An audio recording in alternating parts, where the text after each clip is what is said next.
দুই শত্রু সেনা চলে আসে আম্মাদের মাথার কাছে। হাতে তাদের তরবারি। আঘাত হানে আম্মাদের উপর। আম্মাদের হাতে বর্ষা।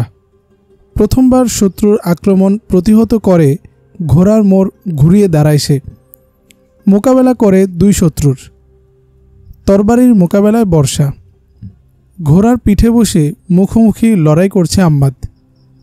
শত্রুর তরবারির আঘাত প্রতিহত করছে, কৌশলে নিজে আঘাত করছে বর্ষা দ্বারা। দীর্ঘক্ষণ চলে এ লড়াই। আম্মাদের হাতে পরাজিত হয়ে পালাতে চেষ্টা করে শত্রু সেনাদয়, কিন্তু আম্মাদ ওদের পালিয়ে বাঁচতে দেবে কেন? খ্রিস্টানদের খুন করাই যে তার আনন্দ। ছুটে গিয়ে পিছন থেকে আঘাত করে পালায়নপর দুই খ্রিস্টান সৈন্যের উপর। অমনি মাটিতে পড়ে যায় তারা। এবার মনটা খানিক হালকা হলো আম্মাদের। সবক পাঠানোর জন্য ধরে নিল ঘোড়াগুলো, তুলে নিল তরবারি দুটো, কিন্তু কোথায় এসে পৌঁছেছে তা সে জানে না। দিনে আক্রমণ করা যাবে না বলে পিছু নিয়েছিল শত্রুদের। এসে পড়েছে মূল ঘাঁটি ছেড়ে বহু দূরে। এখানে নিজেকে এবং ক্লান্ত ঘোড়াগুলোকে বিশ্রাম দেওয়ার জন্য সে অবস্থান নেয় এক জায়গায়, কিন্তু পাছে কোথাও থেকে হঠাৎ কোনো শত্রু এসে আক্রমণ করে বসে কিনা এ আশঙ্কায় ঘুমায় না আম্মাদ। জেগে কাটায় সারা রাত। তারকা দেখে শোবক ও কার্কের দিক নির্ণয় করে। মরুভূমিতে কোন দিকে গেলে মুসলিম সৈন্যদের পাওয়া যাবে তাও ঠিক করে নেয় সে। ভোর হওয়া মাত্র উঠে রওনা দেয় আম্মাদ। মরুভূমির সন্তান সে। মরুভূমিতে তার জন্ম, ওখানেই তার লালন পালন ও বড় হওয়া, তাই পথ হারাবার ভয় নেই তার। তাছাড়া সে একজন অভিজ্ঞ গেরিলা যোদ্ধা। দূর থেকে বিপদের গন্ধ পায় সে। বহু দূরে শত্রু বাহিনীর 4-5 জনের কয়েকটি ক্ষুদ্র দল চোখে পড়ে আম্মাদের। সাথে অতিরিক্ত ঘোড়া দুটি না থাকলে কাণ্ড একটা ঘটিয়ে ছাড়ত, কিন্তু মূল্যবান ঘোড়া দুটো রক্ষা করার নিমিত্ত সন্তর্পণে শত্রুর দৃষ্টি এড়িয়ে এগিয়ে চলে আম্মাদ। পথে বিভিন্ন স্থানে মৃত উট, ঘোড়া ও খ্রিস্টান সৈন্যদের মরা লাশ দেখতে পায় সে। শকুন শৃগালেরা খাবলে খাচ্ছে ওদের গোশত। তাতে 2-4 জন মুসলিম সৈনিকের লাশ থাকাও বিচিত্র নয়। গন্তব্য অভিমুখে এগিয়ে চলে আম্মাদ। সূর্য ডলে পড়েছে পশ্চিম আকাশে। সম্মুখের পার্বত্য ভূমিতে এসে পৌঁছে সে। আঁকাবাঁকা পথ। কয়েক পা পরপরই ডানে বায়ে মোড় নিয়েছে এখানকার রাস্তাগুলো। খ্রিস্টান বাহিনীর ক্ষুদ্র কোনো দল এ অঞ্চলে অবস্থান নিয়ে থাকতে পারে বলে আশঙ্কা জাগে আম্মাদের মনে। তাই সূর্যাস্তের আগে ভাগেই এখান থেকে কেটে পড়তে চাইছে সে। টিলার উপর কোনো তীরন্দাজ উৎপেতে বসে থাকার আশঙ্কাও উড়িয়ে দেয়া যায় না। উপর দিকে সতর্ক দৃষ্টি রেখে এগিয়ে চলছে আম্মাদ। দুটি টিলার মধ্য দিয়ে মোড় নিয়েছে সামনের গলি। পথের বাঁক ধরে মোড় নিতেই আচমকা কারো ধাবমান পায়ের শব্দ শুনতে পায় আম্মাদ। কে একজন লুকিয়েছিল পাশের টিলায়। ঘোড়ার লাগামে ঝাঁকুনি দেয় আম্মাদ। বেড়ে যায় ঘোড়ার গতি। তীর বেগে চলে যায় সে টিলার পিছনে, কিন্তু এ কি? পথ নেই যে আর। সম্মুখে আরেকটি টিলা রোধ করে রেখেছে আম্মাদের পথ। কিংকর্তব্য বিমূঢ় দাঁড়িয়ে আছে আম্মাদ। এদিক সেদিক চোখ ফিরিয়ে পথের সন্ধান করছে সে। দৃষ্টি পড়ে সামনের টিলায়। দেখে টিলার চড়ায় বেয়ে উপরে ওঠার চেষ্টা করছে একজন লোক। গায়ে তার লম্বা জুব্বা। মাথাটা একখণ্ড বস্ত্র দ্বারা আবৃত। পিঠটা আম্মাদের দিকে। দুহাত ও কনুয়ে ভর করে ওঠার চেষ্টা করছে সে। লোকটিকে নিরস্ত্র হওয়ার জন্য পেছন থেকে হাঁক দেয় আম্মাদ। বলে, নেমে এসো, নইলে পরিণতি ভালো হবে না। কিন্তু তাতে কর্ণপাত করল না লোকটি। উপরে ওঠার চেষ্টা চালিয়ে যাচ্ছে সে। বেশ দুর্গম টিলা। সামনে এগিয়ে যায় আম্মাদ। দ্রুত উপরে উঠে যাওয়ার চেষ্টা করে লোকটি, কিন্তু হাত পা বসাতে পারছে না সে কোথাও। এতক্ষণে এক পাও উঠতে পারেনি সে। ক্লান্ত অবসন্ন হয়ে পড়েছে তার দেহ। টিলা থেকে ঢিলে হয়ে আসে তার মুষ্টি। হাত ফসকে গড়িয়ে পড়ে নিচে। আম্মাদের ঘোড়ার ঠিক পায়ের কাছে। নেকাব সরে গিয়ে অনাবৃত হয়ে পড়ে তার মাথা ও মুখমণ্ডল। কিন্তু এ কি? এ যে পুরুষ নয়, নারী, অপূর্ব দৃশ্যা, অপরূপা এক সুন্দরী যুবতী। বিস্ময়ে অভিভূত হয়ে পড়ে আম্মাদ। ঘোড়া থেকে নামে আম্মাদ। ভয়ে কাঁপছে মেয়েটি। ভীতি অবশিষ্ট শক্তিটুকু শেষ করে দিয়েছে তার। উঠে দাঁড়াবার চেষ্টা করে মেয়েটি, কিন্তু পারল না, বসে পড়ল। কে তুমি? জিজ্ঞেস করে আম্মাদ। পানি দাও, জবাবে বলল মেয়েটি। ঘোড়া থেকে মশক খুলে মেয়েটিকে পানি দেয় আম্মাদ। হাতে নিয়ে মেয়েটি ঢকঢক করে খেয়ে ফেলে সবটুকু পানি। চোখের পাতা বন্ধ হয়ে আসে মেয়েটির। তাকে কিছু খাবার এনে দেয় আম্মাদ। ক্ষুধায় কাতর মেয়েটি খাবার খেয়ে কিছুটা চাঙ্গা হয়ে ওঠে। জীবনী শক্তি ফিরে পায় সে। আমাকে ভয় করো না, বলো তোমার পরিচয় কি? বলল আম্মাদ। শোবক থেকে পরিবারের সঙ্গে পালিয়ে এসেছিলাম। পথে মারা গেছে সব কজন, বেঁচে আছি একা আমি। পথে মুসলমানরা আক্রমণ করেছিল। অব্যক্ত কণ্ঠে জবাব দেয় মেয়েটি। না, সত্যি করে বলো তুমি কে? যা বলেছ সব মিথ্যে। মিথ্যে হলে হলো, আমার প্রতি দয়া করুন, আমাকে কার্ক পৌঁছিয়ে দিন। কার্ক নয়, আমি তোমাকে শোবকে নিয়ে যাব। বুঝতেই তো পারছ আমি মুসলমান। পথে আমি খ্রিস্টানদের হাতে মরতে চাই না। তাহলে আমাকে একটি ঘোড়া দিন, আমি মেয়ে মানুষ। পথে কারোর হাতে পড়ে গেলে জানেন তো পরিণতি কি হবে। আমি তোমাকে ঘোড়াও দিতে পারবো না, একাও পাঠাতে পারবো না। সঙ্গে করে তোমাকে শোবক নিয়ে যাওয়া আমার অর্পিত কর্তব্য। সেখানে নিয়ে আমাকে কার হাতে তুলে দিবেন? শোবকে নিয়ে আমি তোমাকে সেখানকার নতুন শাসকদের হাতে তুলে দিব। তুমি অমূলক ভয় পাচ্ছ। ইসলাম নারীকে ইজ্জত করতে শেখায়, অপমান করা নয়। শোবকে নিয়ে তোমাকে আমি যাদের হাতে তুলে দেব তারা মুসলমান, ইসলামী আদর্শে বলিয়ান। তারা পরনারীর গায়ে হাত দিতে জানে না, আর আমিও সেই একই আদর্শের অনুসারী। সব ভয়ভীতি মন থেকে ঝেড়ে ফেলে আমার সঙ্গে চলো। তবু শোবক যেতে চাইছে না মেয়েটি। কার্ক যাওয়ার জন্যই জিদ ধরে আছে সে। আম্মাদ বলে, শোবকের কোনো নাগরিক যেন পালিয়ে যেতে না পারে সেদিকে কড়া দৃষ্টি রাখার নির্দেশ রয়েছে আমাদের উপর। যারা নগর থেকে বের হয়ে এসেছে তাদেরও ধরে ধরে ফেরত পাঠাতে বলা হয়েছে। তাছাড়া তুমি এখান থেকে রওনা হয়ে কার্ক পর্যন্ত নিরাপদে পৌঁছতে পারবে না। পথেই শেষ হয়ে যাবে তোমার সব সম্পদ। তোমার স্বজাতি ভাইরাই খাবলে খাবে তোমাকে। নারীর ইজ্জতের গ্যারান্টি থাকলে আছে একমাত্র ইসলামে, আছে মুসলমানদের কাছে। দেরি না করে চলো, রওনা হই। আম্মাদের কোনো কথাই কানে ঢুকছে না মেয়েটির। তার প্রবল আশঙ্কা এই মুসলমান সৈনিকটি কোথাও নিয়ে গিয়ে তাকে অপমান করবে, ইজ্জত লুট করে কেটে পড়বে। আম্মাদের সঙ্গে উপরে উঠছে না মেয়েটি। মনে মনে কৌশল আটে আম্মাদকে খুন করে তারই ঘোড়া নিয়ে চম্পট দেবে। বলে, ঠিক আছে তাই হবে, তবে এই অবসন্ন শরীর নিয়ে এখন আমি পথ চলতে পারবো না। রাতটা দুজনে এখানেই কাটাই, ভোরে উঠে আমরা রওনা হব। আম্মাদ নিজেও ক্লান্ত, ঘোড়াগুলোরও বেহাল অবস্থা। মেয়েটির ভগ্ন দশাও তার চোখের সামনে, তাই প্রস্তাবে সম্মত হলো সে। প্রথমে মেয়েটি আম্মাদকে ভালো করে দেখেনি। লম্বা দাড়ি, দীর্ঘ দেহ আর মুখের গঠনে আম্মাদকে এক হিংস্র প্রাণী বলেই মনে হয়েছিল তার। তাছাড়া তার ধারণা মুসলমান মানেই হিংস্র পশু, যাদের কাছে মায়া দয়ার আশা করা বৃথা। কিন্তু এবার পুনর্বার গভীর দৃষ্টিতে নিরীক্ষার চোখে ভালো করে দেখে নেয় সে আম্মাদকে। ভাবান্তর ঘটে যায় তার। না, মুসলমান মানেই হিংস্র নয়। গভীর অপলক দৃষ্টিতে আম্মাদও তাকিয়ে আছে মেয়েটির প্রতি। ও ভাবছে মেয়েটির অসহায়ত্বের কথা। এমনই এক অপরূপা সুন্দরী যুবতীর একাকী এই মরুভূমিতে পড়ে থাকার বিপদের কথা। আজ বেশ কদিন হলো যুদ্ধ চলছে এই মরু অঞ্চলে। দুপক্ষের সৈন্যরা ক্ষুধার্ত ব্যাঘ্রের ন্যায় ছুটে বেড়াচ্ছে এদিক সেদিক।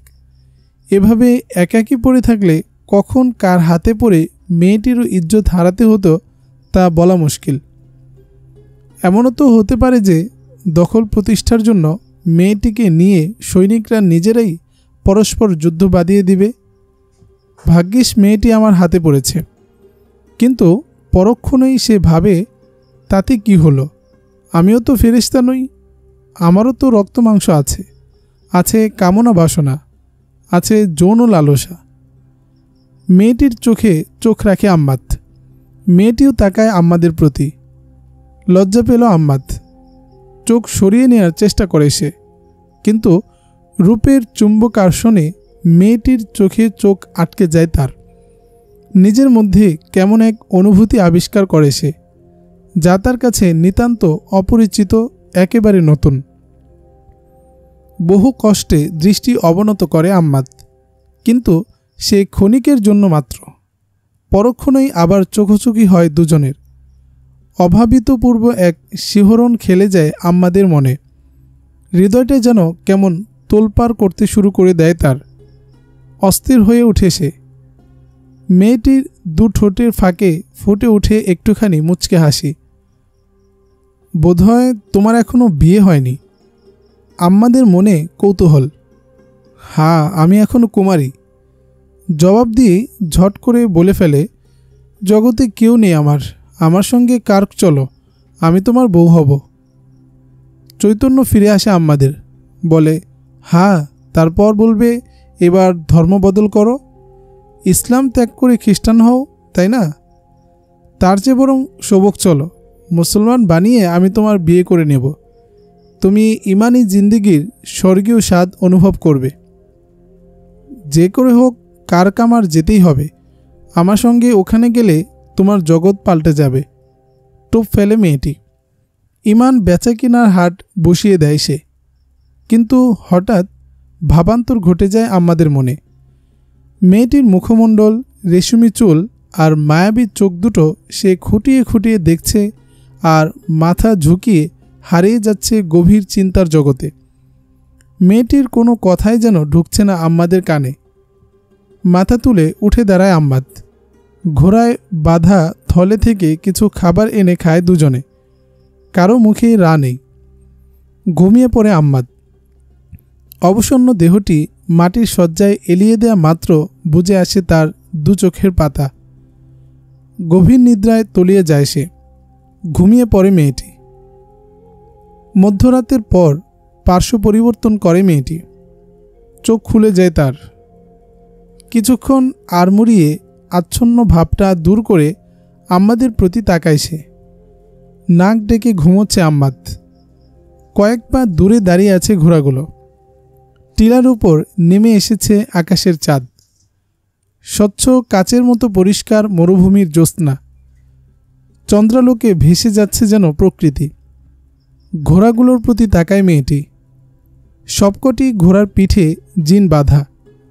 শোয়ার আগে জিনগুলো খুলে রাখবে তা মনেই ছিল না আম্মাদের। অনুকূল পরিবেশ পেয়ে জুব্বার পকেটে হাত ঢুকায় মেয়েটি। বের করে আনে চকচকে একটি খঞ্জর। শক্ত করে ধরে প্রস্তুতি নেয় সে। চাঁদের আলোয় স্পষ্ট দেখা যাচ্ছে আম্মাদকে। গভীর নিদ্রায় অচেতন সে। মেয়েটি একবার চকমকে খঞ্জরের প্রতি, আবার আম্মাদের মুখমণ্ডলের প্রতি দৃষ্টিপাত করে। ক্ষীণ স্বরে বিড়বিড় করে কি যেন বলছে আম্মাদ। আম্মাদের বুকটা কোথায় গভীর দৃষ্টিতে দেখে নেয় মেয়েটি। হৃৎপিণ্ডটা কোথায় থাকতে পারে তাও আন্দাজ করে নেয় সে। একবারের স্থলে দুবার আঘাত করা যাবে না, তাই আঘাতটা হানতে হবে হৃৎপিণ্ডে, যেন আহ বলার আগেই প্রাণটা বেরিয়ে যায়। অন্যথায় মরতে মরতেও পাল্টা আঘাত হেনে মেরে ফেলবে তাকে। হাতের খঞ্জর আরও শক্ত করে ধরে মেয়েটি। পরিকল্পনাটা সম্পূর্ণ কল্পনায় নিয়ে আসে আরেকবার। হৃৎপিণ্ডে খঞ্জর বিদ্ধ করব, ছুটে গিয়ে একটি ঘোড়ায় চড়ে বসব, তীর বেগে ঘোড়া ছোটাব। মেয়েটি সৈনিক নয়, অন্যথায় তার এত কিছু ভাবতে হতো না। এক আঘাতে আম্মাদকে খতম করেই পালিয়ে যেত। কারণ হিসেবে এটাই যথেষ্ট ছিল যে আম্মাদ মুসলমান ও তার শত্রু। কিন্তু ও তা পারছে না। বারবার চোখ দুটো চলে যাচ্ছে আম্মাদের মুখের প্রতি। আম্মাদের বুকে বিদ্ধ করার জন্য খঞ্জরের বাট শক্ত করে ধরে কাছে গেলেই কেন যেন মনটা তার ধরফর করতে শুরু করে। খঞ্জরের হাতল ধরা হাতটা তার নেমে আসে নিচে। আবারও বিড়বিড় করে আম্মাদ। এবার ঘুমের ঘোরে উচ্চারিত শব্দগুলো তার কিছুটা বোঝা যায়। স্বপ্নে বাড়ি গিয়েছিল সে, মাকে ডাকে, ডাকে বোনকে। আরও এমন কিছু শব্দ যাতে বোঝা গেল তাদেরকে কেউ খুন করেছে, খুনিদের খুঁজে বেড়াচ্ছে সে। কি এক অজানা অনুভূতি চেপে ধরেছে মেয়েটির হাত। সীমাহীন বিচলিত হয়ে পড়ে সে। আম্মাদকে হত্যা করার সংকল্প ত্যাগ করে খঞ্জর হাতে পা টিপে টিপে এগিয়ে যায় ঘোড়ার কাছে, কিন্তু বালিতে পা আটকে যায় তার। থেমে পিছন ফিরে আম্মাদের প্রতি দৃষ্টিপাত করে আরেকবার। হঠাৎ এক ঝাঁক প্রশ্ন জেগে ওঠে তার মনে। আমার মতো রূপসী এক যুবতীকে একাকী হাতের মুঠোয় পেয়েও কি লোকটির মনে কোনো ভাবান্তর ঘটল না? জ্বলে উঠল না তার কামনার আগুন? একটি খ্রিস্টান মেয়ে ঘুমন্ত অবস্থায় তাকে হত্যা করে ফেলতে পারে, সে কথা কি একটি বারও ভাবল না? লোকটি ঘোড়ার জিনও খুলে রাখেনি, নিজের অস্ত্রগুলোকেও সাবধানে রাখেনি। কেন? তবে কি আমার উপর তার পূর্ণ আস্থা ছিল? লোকটা কি এতই অনুভূতিহীন যে আমার যৌবন তার দেহে একটুও লালসা সৃষ্টি করতে পারল না? তবে কি সে নিজেকে তার ঘোড়া অপেক্ষা বেশি মূল্যবান মনে করেনি? মেয়েটি ধীরে ধীরে পৌঁছে যায় একটি ঘোড়ার নিকট। মানুষের আগমন টের পেয়ে ডেকে ওঠে ঘোড়া। ভয় পেয়ে যায় মেয়েটি। আম্মাদ জেগে গেল কিনা তাকায় সেদিকে, কিন্তু না, গভীর ঘুম ঘুমাচ্ছে আম্মাদ। নীরব নিস্তব্ধ নিশীথে একটি ঘোড়ার হিসড়া ধ্বনিতেও ঘুম ভাঙল না তার। নিশ্চিন্ত হয় মেয়েটি। তিনটি ঘোড়ার আড়ালে দাঁড়িয়ে একটিতে চড়ে বসার সংকল্প করে সে। এক পা তার ঘোড়ার রেকাবে, ঠিক এমনই সময়ে পিছন থেকে একটি কণ্ঠ ভেসে আসে তার কানে। কে? চমকে উঠে মেয়েটি, মাথা ঘুরিয়ে পিছন দিকে তাকায়। এক ব্যক্তি শীষ বাজিয়ে বলে, এ আমাদের সৌভাগ্য। তারা দুজন। হাসিতে ফেটে পড়ে অপরজন। মুখের ভাষায় মেয়েটি বুঝে ফেলে লোক দুজন খ্রিস্টান। দ্রুত পদে ধেয়ে আসে তারা মেয়েটির কাছে। ক্ষুধার্ত হায়নার মতো ঝাঁপিয়ে পড়ে তার উপর। একজন বাহু ঝাপড়ে ধরে মেয়েটিকে টেনে নেয় নিজের দিকে। আমি খ্রিস্টান বলে নিজের পরিচয় দিয়ে রক্ষা পেতে চায় মেয়েটি। হেসে ওঠে দুজনই। হাসি থামিয়ে একজন বলে, তবে তো তোমার সবটাই আমাদের। এসো, একটু থামো, আগে আমার কথা শোনো। আমি সবক থেকে পালিয়ে এসেছি। নাম আইওয়ানা। আমি গোয়েন্দা বিভাগের কর্মী। যাচ্ছি কারকে। ওই যে দেখো, একজন মুসলিম সৈনিক ঘুমিয়ে আছে। ও আমাকে ধরে ফেলেছিল। তাকে ঘুমন্ত রেখে পালাতে চেয়েছিলাম। আমাকে তোমরা সাহায্য করো, দয়া করে আমাকে কারকে পৌঁছে দাও। খ্রিস্টান বাহিনীর জন্য কতটুকু মূল্যবান গুরুত্বপূর্ণ মেয়ে সে তা খুলে বলল আইওয়ানা। তবু আর নিরস্ত হল না। একজন তাকে হায়নার মতো বাহুবন্ধনে জড়িয়ে ধরে বলল, যেখানে বলবে সেখানেই তোমায় পৌঁছিয়ে দেব। অশ্লীল এক মন্তব্য ছুড়ল অপরজন। একদিকে টেনে হেঁচড়ে নিয়ে যেতে শুরু করলো তারা আইওয়ানাকে। ওরা দুজন খ্রিস্টান বাহিনীর সৈন্য। মুসলিম কমান্ডো বাহিনীর ভয়ে পালিয়ে বেড়াচ্ছিল। রাতে নিরিবিলি লুকিয়ে একটু বিশ্রাম নেওয়ার জন্য এসেছিল এখানে। আইওয়ানার রূপ পশুতে পরিণত করেছে তাদের। ক্রুশের প্রতিও লোক দুটোর কোনো শ্রদ্ধাবোধ নেই। উচ্চস্বরে চিৎকার করে ওঠে আইওয়ানা। আম্মাদ জেগে উঠে তার সাহায্যে এগিয়ে আসবে, এই তার আশা। সৈন্যরা হেঁচড়াতে শুরু করে মেয়েটিকে। হঠাৎ ভয়ার্ত কণ্ঠে চিৎকার করে একজন তার সঙ্গীর নাম নিয়ে বলে, সাবধান, কে যেন আসছে। কিন্তু না, সাবধান হওয়ার আগেই বর্ষা আমূল বিদ্ধ হয়ে গেছে তার পিঠে। মাটিতে লুটিয়ে পড়ে সে। তরবারি হাতে নিয়ে শক্ত হয়ে দাঁড়ায় দ্বিতীয়জন। হঠাৎ মেয়েটির মনে পড়ে যায় তার হাতে খঞ্জর। বিলম্ব না করে খ্রিস্টান সৈন্যের পাঁজরে ঢুকিয়ে দেয় সেটি। পরপর আরও দুটি আঘাত হানে সে। চিৎকার করে বলে, তোমাদের বেঁচে থাকার অধিকার নেই, তোমরা ক্রুশের কলঙ্ক। লাশ হয়ে গেছে দুজন খ্রিস্টান সৈন্য। আত্মনিয়ন্ত্রণ হারিয়ে অঝরে কাঁদছে আইওয়ানা। আম্মাদ তাকে সান্ত্বনা দিয়ে বলে, এখন আর এখানে থাকাটা ঠিক নয়, অন্য কোনো খ্রিস্টান সেনাদল এদিকে এসে পড়তে পারে, চলো এক্ষুনি শোবক রওনা হই। বলে আম্মাদ জিজ্ঞেস করে, আচ্ছা ওরা কি তোমাকে জাগিয়ে তুলেছিল? না, আমি জাগ্রতই ছিলাম, ঘোড়ার কাছে দাঁড়িয়েছিলাম। ওখানে কেন? ঘোড়ায় চড়ে পালাবার জন্য। তোমার সঙ্গে যাব না, আগেই ঠিক করে রেখেছিলাম। খঞ্জর পেলে কোথায়? আমার সঙ্গে ছিল, ওরা আসার পূর্বে এটি আমার হাতে ছিল। কারণ? আমাদের কণ্ঠে প্রচণ্ড কৌতূহল, কপালে ভাঁজ পড়ে যায় তার। বলে, বোধহয় এজন্যে যে জাগ্রত হওয়ার পর আমাকে হত্যা করবে। মেয়েটি নিরুত্তর, মাথা নত করে চুপচাপ দাঁড়িয়ে আছে সে। খানিক পর মাথা তুলে আম্মাদের মুখপানে তাকায়, তারপর চোখ সরিয়ে জড়তা মাখা কণ্ঠে বলে, তোমাকে খুন করে আমি পালাতে চেয়েছিলাম। ঘুম থেকে জাগ্রত হয়ে তোমাকে হত্যা করারই জন্য জুব্বার পকেট থেকে এটি বের করেছিলাম, কিন্তু পারিনি। কেন জানি শত ইচ্ছার পরও তোমাকে খুন করার জন্য আমার হাত ওঠেনি। তোমার জীবন ছিল আমার হাতের মুঠোয়। তাছাড়া আমি ভীরুও নই, তারপরও কেন যেন তোমায় খুন করতে পারলাম না। আমি তা জানি না। তুমি হয়তো বলতে পারবে, মানুষের জীবন মৃত্যু আল্লাহর হাতে, তিনিই তোমার হাত স্তব্ধ করে রেখেছিলেন, আর তোমার সম্ভ্রম রক্ষা করেছেন তিনি। আমি তো একটি উপলক্ষ মাত্র। যাগ্গে ওসব, একটি ঘোড়ায় চড়ে বসো, রওনা হই, বলল আম্মাদ। হাতের খঞ্জর আম্মাদের প্রতি এগিয়ে ধরে মেয়েটি বলল, এই নিন, আমার খঞ্জরটি আপনার কাছে রাখুন, অন্যথায় আমি আপনাকে হত্যা করে ফেলতে পারি। আমার তরবারিটিও তুমি নিজের কাছে রাখতে পারো, তুমি আমায় হত্যা করতে পারবে না, পরম গাম্ভীর্যের সাথে বলল আম্মাদ। মেয়েটির মুখেও গম্ভীরতার ছাপ। দুটি ঘোড়ায় চেপে বসে দুজন। তৃতীয় ঘোড়াটিও সঙ্গে নিয়ে যাত্রা করে তারা। সূর্যোদয়ের আগেই তারা এগিয়ে যায় বহুদূর। খ্রিস্টান সৈনিকদের আনাগোনা চোখে পড়ছে না এখন। একদল মুসলিম সৈনিকের দেখা পেল আম্মাদ। ঘোড়ার বাগ টেনে কথা বলে তাদের সাথে আবার রওনা হয়।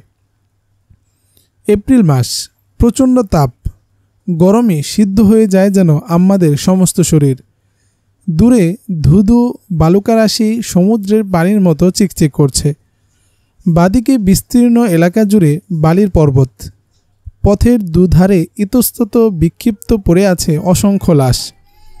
অক্ষত নেই একটিও। শকুন শিয়ালেরা খেয়ে খেয়ে ছিন্ন ভিন্ন করে ফেলেছে ওদের অঙ্গ প্রত্যঙ্গ। কোনো কোনো লাশের হাড় আর মাথার খুলি ছাড়া কিছুই নেই। প্রচণ্ড খরতাপের সঙ্গে যোগ হয়ে পচা লাশগুলোর উৎকট দুর্গন্ধ বিষিয়ে তুলেছে আম্মাদকে। এ যাবৎ কোনো কথা হয়নি দুজনের। মেয়েটির ঘোড়াকে পাশাপাশি নিয়ে আসে আম্মাদ। মুখ খুলে সে, এরা তোমার স্বজাতি সৈনিক।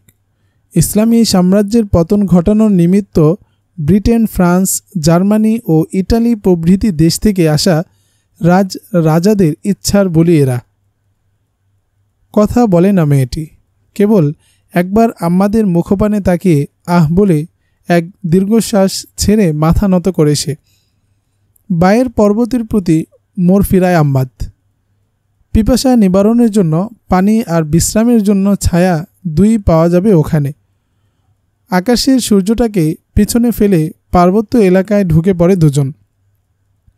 ঘোড়াগুলোকে ঘাসে ছেড়ে দিয়ে একটি ঝর্ণা খুঁজে নিয়ে পানি পান করে তারা। ঘোড়াগুলোকেও পান করায়। দুজনে বসে পড়ে একটি গাছের ছায়ায়। প্রথমে মুখ খোলে মেয়েটি। তুমি কে? তোমার নাম কি? বাড়ি কোথায়? আম্মাদকে প্রশ্ন করে মেয়েটি। মনে তার প্রচণ্ড কৌতূহল। জবাবের জন্য অধীর চোখে তাকিয়ে আছে আম্মাদের মুখের প্রতি। আমি মুসলমান, নাম আম্মাদ, বাড়ি সিরিয়া, জবাব দেয় আম্মাদ। রাতে ঘুমের ঘোরে তুমি কাকে স্মরণ করছিলে? মনে নেই, স্বপ্নে আমি কথা বলছিলাম না? আমার এক সহকর্মীও আমাকে বলতো আমি নাকি ঘুমের ঘোরে কথা বলি। তোমার মা আছেন? বোন আছে? বোধহয় তুমি ওদের কথাই স্মরণ করছিলে। বলে উত্তপ্ত এক দীর্ঘ নিঃশ্বাস ছাড়ে আম্মাদ।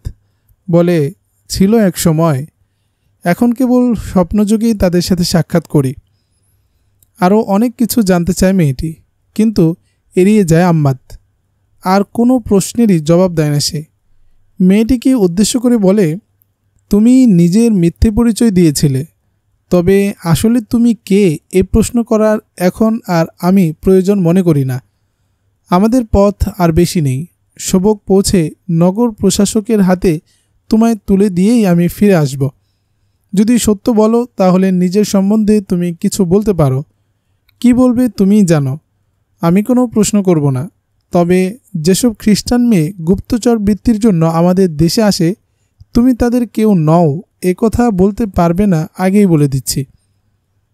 তোমার ধারণা যথার্থ, আমি গোয়েন্দা মেয়েই বটে।